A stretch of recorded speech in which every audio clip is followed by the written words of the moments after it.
Di Jumat penghabisan. Dan alhamdulillah kita bersyukur tadi dua yang memberikan sambutan, Kiai Mahfud Ashirun, Kiai Munawir.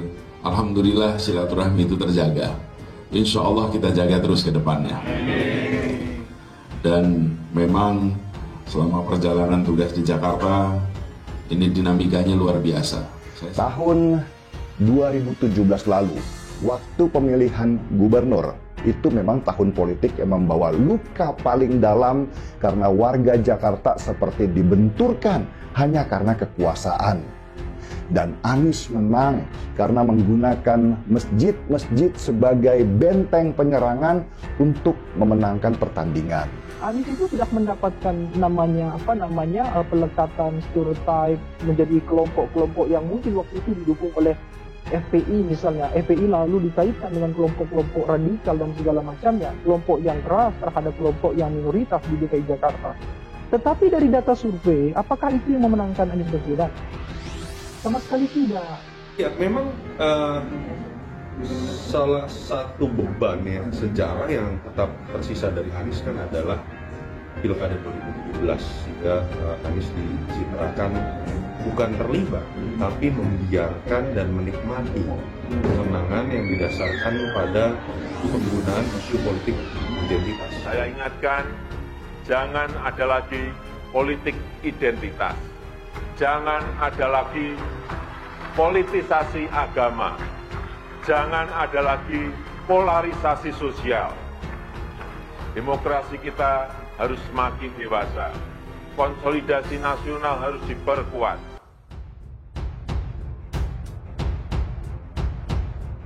Sukarelawan Anies gandeng tokoh masyarakat hingga ulama di Jateng. Sukarelawan pendukung calon Presiden Anies Baswedan yang tergabung dalam Aliansi Nasional Indonesia Sejahtera mulai bergerak menggalang dukungan. Sejumlah tokoh agama, tokoh masyarakat hingga sukarelawan di tingkat kecamatan dan desa pun mulai digait guna memenangkan Anies dalam pemilihan Presiden 2024. Bahkan sukarelawan Anies pun membidik perolehan suara yang cukup tinggi bagi mantan Gubernur DKI Jakarta itu. Mereka menargetkan mampu meraup suara mencapai 57% hingga 70% bagi Anies dalam Pilpres 2024 nanti. Ketua Sukarelawan Anies Jateng, Joko Purnomo, mengaku hingga kini sudah sekitar 930 orang yang menjadi sukarelawan Anies di wilayah Jateng. Tak hanya itu, kepengurusan sukarelawan Anies juga telah membentuk di 22 kabupaten atau kota yang ada di Jateng. Pria yang pernah menjabat sebagai Ketua Komisi Pemilihan Umum Jateng ini menambahkan setiap organisasi masyarakat kepemudaan juga telah diajak berkolaborasi untuk memenangkan Anies Baswedan. Selain itu, terdapat juga solidaritas dari para tokoh agama, tokoh masyarakat, dan unsur elemen lainnya. Sementara itu, Ketua Dewan Pimpinan Pusat Relawan Anies, Laude Basir, menyampaikan pemantapan kepengurusan sukarelawan Anies Baswedan telah dilakukan di berbagai daerah. Ia juga telah mengadakan Rakorwil di Sumatera Barat, Kalimantan Barat, dan Jateng. Lebih jauh, Laude optimis dengan pemantapan struktur sukarelawan di tiap daerah, maka Anies Baswedan akan menang di Pilpres tahun 2024 mendatang. Pasalnya kampanye baru dimulai pada 28 November 2023 atau 78 hari sebelum hari pemilihan. Ketum PDIP Megawati disurati supaya usung Ganjar di Pilpres 2024. Alasan bukan hanya hasil survei. Pendukung Ganjar Pranowo hingga kini menunggu keputusan Ketua Umum Megawati Soekarnoputri untuk usungan calon Presiden 2024. Komunitas Sahabat Pancasila bahkan sudah menyampaikan permintaan secara terbuka kepada Megawati untuk segera merestui dan mengusung Ganjar Pranowo di Pilpres 2024.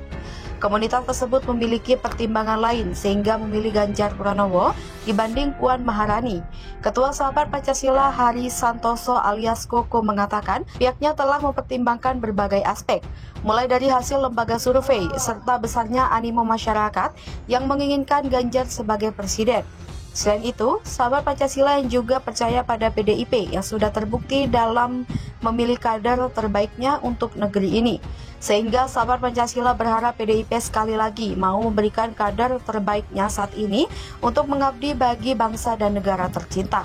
Sahabat Pancasila yang merupakan bagian dari alumni Universitas Pancasila ini menilai Ganjar layak diusung untuk melanjutkan kinerja Presiden Jokowi. Menurut Koko, Ganjar mampu menjaga keutuhan NKRI, Pancasila, dan kebinekaan. Ganjar juga merupakan sosok pemimpin yang anti-radikalisme dan anti-intoleran.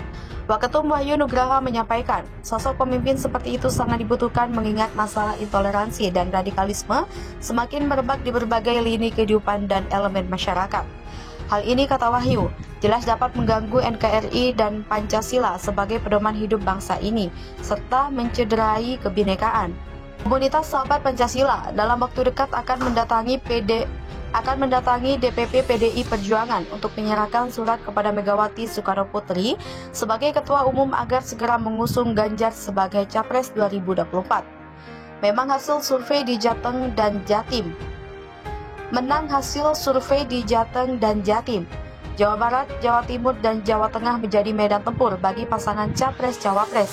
Siapa yang memenangkan 3 atau 2 di daerah ini dipastikan menjadi presiden terpilih.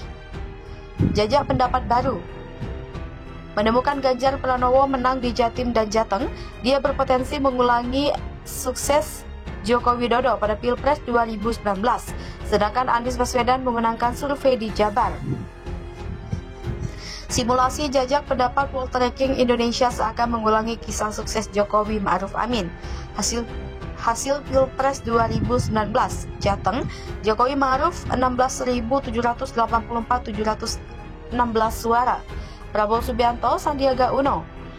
Jatim, Jokowi Ma'ruf 16.189 suara. Prabowo Sandiaga 8.419. Jokowi Ma'ruf 10.729. Prabowo Sandiaga 16.044. Hasil jajak pendapat Poltreking elektabilitas mantan Gubernur DKI Jakarta Anies Baswedan menduduki posisi teratas sebagai bakal calon presiden di 3 provinsi di Pulau Jawa.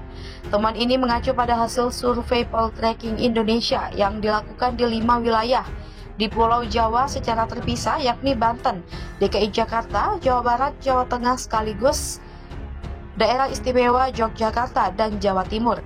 Direktur Eksekutif Poltreking Indonesia Hanta Yuda AR menyebut Pulau Jawa merupakan kunci kemenangan pemilihan presiden, sebab 57,4% pemilih suara sah pada pemilu mendatang berada di Pulau Jawa, sementara di luar Jawa hanya 42,6%. Menurutnya, berdasarkan Pilpres sebelumnya, siapapun calon presiden yang memenangkan suara di 2/3 di provinsi di Pulau Jawa, yaitu Jabar, Jateng, dan Jatim, akan menjadi pemenang. Di Jawa Tengah, Ganjar Pranowo memang menang telak. Dari 20 nama bakal calon presiden, ia meraup 70,4% suara. Prabowo berada di urutan kedua dengan elektabilitas 9,8% dan Anies Baswedan hanya 6,6%.